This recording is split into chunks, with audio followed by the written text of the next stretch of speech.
Hello there everyone, welcome back to the channel. I'm Bhagya. I'm a final year anesthesia resident who just gave her exams and back in YouTube. And today we're gonna talk about 5 things which you have to do right away to start your exam preparation, especially if you are a second year or a final year resident, like those who are transitioning from second to final year. Trust me, I should have started it early too, but couldn't, so spilling out the beans. So this video is mainly for those who are transitioning from their second year to the final year, the newly turned final year students who actually have a lot of burden on them because they have to take care of the OTs of their juniors and also the freshly incoming first year residents. So it's a lot to do and you have to take care of your emergency duties and to study. So yeah, it can be really tough, but starting it right away can be really helpful, especially when you are closing to your exams. I know I may be like really early to tell you this, but I think the people in AP, they have almost like 6 months of gap from our exams to theirs. So I think this would be a really great time to start it right away. And I'm sure most of you have already done it, but just as a friendly senior, I just wanted to share what all I did wrong and which you could have done, which you could do right now to make that correct. So let's just dive in. So the first important thing you have to do is to know the pattern of your papers. We have 4 papers all in all to complete the residency, and also to find out all the previously asked questions, which comes in really handy. So residency is basically like a never-ending tunnel where halfway through you don't know where you started and where you are going to end. So it's like a really big anxiety pool, and knowing your papers and all the previously asked questions can be really helpful, given that we don't have any set type of questions that they can ask. They can like literally ask from anywhere, anything, and we have a ton of books to go through, a ton of articles to go through. So it's really important that you find out your previous question papers. And I personally have studied only the last 5-year papers, but since you have a lot of time, it would be better if you go through all the last 10-year question papers of your university, and also if and the last 2 to 3 year papers of the any other university that you think they might be asking from. I would suggest asking your seniors who have freshly completed their exams before they actually delete all of it from their phones or tablets, because they have every information that you might need. Plus, that gets easier for you to gather all the information instead of just going randomly asking somebody else or your friends or people from other states. So as I said, we have 4 papers. We do 3 years in residency, and we have multiple, especially in anesthesia, we have multiple departments. Like we have super specialty, we have geriatrics, we have pediatrics, we have obstetrics, and then we have ICU, and then we have the general basic principles. So here our 4 papers are like, your first paper will be something about the basic sciences or basic physiology. The second paper will be clinical, second and third, and the fourth paper will be ICU. But I think they've changed the pattern because of the exams we have written, the papers were like all jumbled up. I think the only first paper they have given for the basic physiology. The second, third and fourth were like, it's all about super speciality. And I think the first and second papers will be something closer to your basic physiologies, and then third and fourth will be around like super specialty. So seriously, they give the patterns that they will be asking this, but with the papers that I have written, it's just impossible to actually remember or to guess anything. We literally had to study the whole book, like whole questions every time we have went for the exam, just omitting or what all the systems they have given in the previous paper. So it can be really daunting to even think about it. But yeah, know your questions, know your paper patterns. It could be helpful, at least for your first paper. So our paper has a total of 10 questions with 10 marks each, and we are supposed to write it in 3 hours. Like, are we some superhumans? No, but they're supposed to write. So but the pattern changes with every state. Like some of my friends have said that their state, they have a pattern of like the initial essay question have a 20-mark question, and they also has a option to choose from 2 questions that they give. And some other states have like 2 essay questions, like 2 10-mark questions, and they have an option to choose from that too. And then they have a short answer questions. But no, we have all the 10 questions, and you definitely have to attempt all the 10 questions, even if you know or if you don't, so that you have an option or you have a chance at least to think about passing the exam. I think I am actually making you like I'm scaring you, I guess, but no, it is really better if you start it right now. So I'm just telling you my experiences, and I'm rambling, I know. So just I know I'm rambling. I literally made a script, but still I'm rambling. So yeah. So that is what you have to do in the first part. Like, get all your questions, get all the information that you have regarding the exams, regarding what kind of questions you're getting, and find out all of them, and have a folder either in your iPad or your tablet or on your phone, or you have a physical folder for all those questions so that you can go through and have a goal. Like, you have something to look forward to, you have a list to look forward to, so that you're not going aimlessly towards somewhere. You don't know what to study. You can't just study the whole Morgan or the Miller's textbook right now. You can't study every topic in Miller's right now if you are like the final year student right now, because the first years they have the option, but us, you don't have any option right now. So get all those questions. Next comes the funny part. Why I said it's funny, because it is a detective game. Like, you literally have to play detective to find all those questions that I have been asking you for the past few years. Because some of the questions you can find it directly in your Morgan textbook or in your Stoldings for pharmacology. But then some of the questions you have to literally search it on the internet to find it in the journals, in the articles. You literally have a lot of information out there, and the questions and the type of questions they ask, we know what it is, we know how to deal with it practically, but in order to write it down on a paper, we definitely need a theory part, like a theory that is written in words. So the detective part is like really fun, because you get to like search everything everywhere, and you have multiple things for the same question, and then you have to find out which one suits better, or how to do it, or which one to go through. So this is like an active study session this could be an active thing, because the first part where you find the questions thing, it gets literally passive, where you have to go through what all the questions they have given, and you have to like segregate everything. But here you can just search a question on the internet. Now the ChatGPT and the AI have been developed literally a lot. I'm not suggesting you to go through that, but when you search a question in the ChatGPT or the AI, they give brief info about it, and also they give the articles that they have chosen from, especially if you go through the Google AI. So you can directly find the articles below that, and you can go through the article, and then you can find out which ones is suiting better. So you can do it in that way. So the resources, the textbooks which you have been using it since your first year, they are really great resources, but make sure that you have the recent ones, because a lot of updates get coming for the anesthesia, especially because we are an evolving branch. And then you also have to find your journals. I personally use the IJA, which is the Indian Society of Anesthesiologists journal, and I also use the BJA from the British Journal of Anesthesia. We have ATOTW, which is from the World Federation of Anesthesia. They release they have a session every week, and they release a topic each week. Honestly, the ATOTWs are really great. If you can find a PDF of all the previous ATOTW sections, then it would be a really great thing.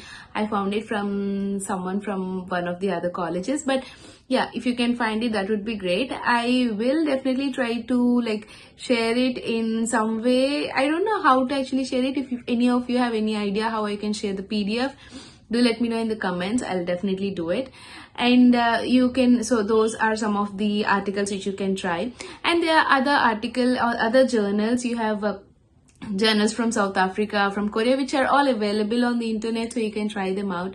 And then we also have certain websites, especially for the critical care and for the basic physiologies. I used deranged physiology, the osmosis, KenHub, and I also used the Life on the Fast Lane. They have like literally really good critical care physiologies and everything, so you can use those websites. And yeah, so that is all the resources that we have used. I think I used textbooks in a like literally in minimal way, since I started it only like 2 to 3 months before. I used mostly the Morgan one instead of Miller's. Morgan has a concise thing, so for like I think I used it for pulse oximetry, like certain kind of things, usually for the anesthesia workstation and monitors. So it has literally good stuff in Morgan's for those, like to write it down instead of having it never ending like in Miller's. So you have to decide it for yourself which one suits you better. Like some people, they get satisfied with the thing which is in the textbook. Some people, they think that maybe this might not be enough to write in the exam and they want something else. So if you are someone, it depends on individual people. So I can't like tell you that you should only read from this or you should find it only in this. So once you're done with finding out all your questions, and also I think the finding out the answers for those questions can be never ending. Like you definitely have to do it close to your exams. But once you are going through it, the other thing which I would suggest is to make notes. I know most of us, like, we can divide people into like half and half. I guess some people, they can study directly from the articles and they can remember, but I am someone who requires to make notes so that I don't get anxious or scared just before the exam or while going through or while revising, because I want everything in one place and also in an easy way, so that I can remember at least the picture of it so that I can write it in the exam. So if you're someone in that way, I would suggest to start writing your notes right now, because once you find the answers, to make it to write it in your notes, it might take almost like an hour or so. And given that we have multiple things to do and we stay in the OTs for most of the time, it would be not possible to get 4 to 5 hours a day to write the notes. So whenever you find time, whenever you find an article, study it, write it down in the notes so that it gets easy for you to flip through close to your exams. I would definitely suggest that, because I have like multiple notes written. If you can see, I think I have each question written for this, and actually it literally helped me studying close to the exams. Like I can only just flip through the notes. What I did is I never went through for the new questions at least 2 to 3 days before the exam, because it just blows my mind off. So I only studied whatever I have written. So that could be easy. Like this is something for the gas laws. I added an extra page because I found like something, some applications of it, and I thought that might be needed. Also, while you continue studying, like while you go through your studying process, you refine the process. Like you know what to write and what not to write. When you're starting off, it just gets literally impossible to know which one is correct, and you end up writing everything. But while you're going through the process, it gets refined. You know what is important, what has to be written and what not. And also make sure you limit your answers to like 4 to 5 pages and not more than that, because you have only 10 to 15, like 15 to 16 minutes given for each question to write in your exam.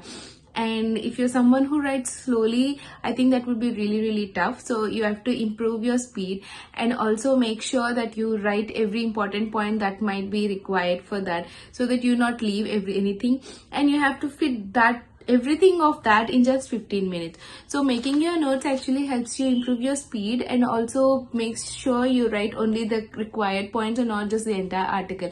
Given that the articles we have, it has a lot of information and you might not need to give all of it in your exam. And so you have to limit your answer to just 4 to 5 pages. So this will be, writing notes will be really helpful. Like this is something for Mac that I have written, and this Mac I've written for like 4 pages. I have 4 pages for Mac. But honestly, when I wrote it in the exam, it was like only for 2 pages, I guess. So yeah, I'm not telling you to quantify your notes, but because you have very less time, it's important that you make your notes concisely. Like 4 pages, I'm telling you to quantify so that you can concise whatever the information that you have to write into a small quantity, so that you can study easily, you can study better, and you can also give that whole thing in your exam too. So yeah, note taking is also really, really important. I know most of you might feel that Note taking can be a really big process and it can be time consuming process, but of course if you're doing it just 1 month before exam, I'll say it is definitely a time consuming process. But if you're starting right away, since you have much time, I think note taking can be really helpful. So last but not least, planning. If you are someone who follow me, I am a die-hard fan of planning. Like, I cannot go out, I cannot move a thing without planning it. So, and my day has to be definitely planned in order to make sure I don't go spiraling down with anxiety. But not even me, not even someone like me, but everyone should be planning, because adulting is really hard. And when you group up with what we do in the field of medicine, how what we work and the timings we have, it just becomes impossible to do whatever we are supposed to do. Even the basic things can go out of the window. And when you have to study, I think that becomes the last thing you want to do after a really big day at work, or a really tiresome day, or after your night shift. So planning can be really helpful.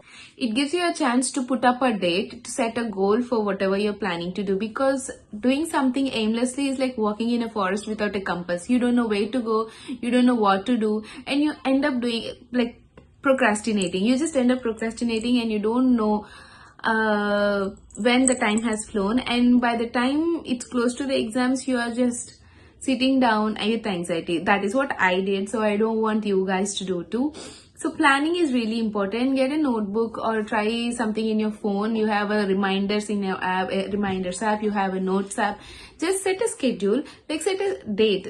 Maybe if you're thinking that the exams might be in May, set a date for April to complete all your things, like finding out the papers, finding out your articles and taking notes. So just a 1 month at least before the exam, which you are thinking might be scheduled, so that it can be really helpful to go through that vision, because you have an aim, you have an end point. You're not running through a dark forest without knowing where to go. You have a set aim, you have a end point where you have to go, and then you can plan accordingly, like monthly planning or daily planning, or at least if you have a 4-month gap, you can like divide your days into like this time is for scheduling, and then set a time for finding out the answers. Maybe you can do it while you are in your OT, while you are free, or while you're just monitoring. You can just randomly search a question and find the articles which are really helpful.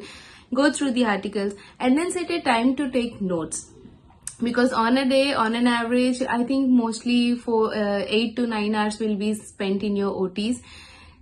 Given that we are just excluding the night shifts, because on night shifts it's just impossible to do anything. But on a normal days, I think 8 to 9 hours will be spent in the OT, and another 6 to 8 hours will be spent in doing in your sleep and doing random things. I think we mostly have 2 to 4 hours. 4 hours is like too much, I know, but 2 hours, 1 hour, anytime. So in order to make sure that you complete everything, I think it would be better if you start searching your notes while you are in OT, or while you're doing randomly, or while you're eating, or doing anything, instead of just mindlessly scrolling through Instagram. Just check your questions, find out the articles, and then when you have that 1 or 2 hour time, read the article and make notes. That is something I have did in my residency. Most of my friends also do. So I used to like take my iPad wherever I go and search the questions, or search certain some random question comes into my mind, and I just search the topic and find the articles. And when I come back home, I barely used to get an hour or so. So I used to study in that hour and also make notes. So most of my notes in my iPad are those that I have written during my residency, during my OT things. And planning really takes a great way. It also makes you stay consistent and also confident, because you stay consistent daily, you study, you either make a question every day, so it eases up, it calms your nerves, it eases you up, so that you have you have that thought in mind that yeah, I've studied something today and I have a note for it, so that I don't have to like get anxious close to the exams, and I can study right away from that notes. Well, those are few things that I think you should start right away. I know I have like talked a lot, but if this is something helpful, do let me know. And also I'm thinking of doing another video regarding what to do when you're close to the exam, because I was like spiraling down completely. but a few things helped thanks to my friends and thanks to my family. So do let me know if you like this video in the comments below, and also if something that you want to add to it. And I know this can be a really early thing to post, but since I have freshly written the exam, I wanted to share it right away and don't waste time, because well, I can forget it or I can just go to something else. So yeah, have a great day guys. Do like, share, comment, and also share with your friends. Have a great day people. Bye bye.